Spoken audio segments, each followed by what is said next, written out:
Our continuing coverage of a rezoning fight in Anne Arundel County. The county council approved the comprehensive rezoning bill. Not everyone's happy. In fact, one council member is pushing for the county executive to veto the measure. ABC 2 News' Roosevelt Leffich joins us right now to tell us why. Rosie? Well, Jamie, in a 6-1 vote, Anne Arundel County Council voted to approve the county's comprehensive rezoning plan. Now, with that said, there are a lot of folks unhappy with some of the decisions in the bill, especially folks in Pasadena and Glen Burnie, and they want a veto. If the comprehensive rezoning is signed, these woods would become a very large apartment or condo complex. The area has been rezoned R15 from R1, which would have kept it at single-family homes. This is just one of a couple of things in the plan that have many folks upset. The vote was 6-1. Councilmember John Grasso was the one. I'm already against the bill because I told my colleagues that I don't care if it's one neighborhood or 50 neighborhoods. We owe it to the people to get it right.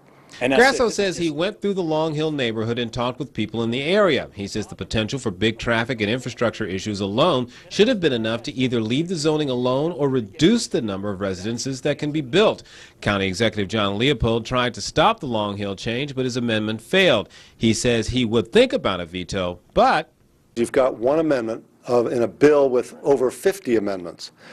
Is this the most egregious violation? Yes, no question about it. But when I veto something, I want to make sure I have the votes to sustain that veto. I'm concerned that I may not have all the votes that I need to sustain if I were to veto the whole bill. I've not made any decisions on that. Grasso says he's trying to see if he can get his colleagues to reconsider and support a potential veto by Leopold. He says it's time to twist some arms about Long Hill and a couple of other issues in this rezoning plan.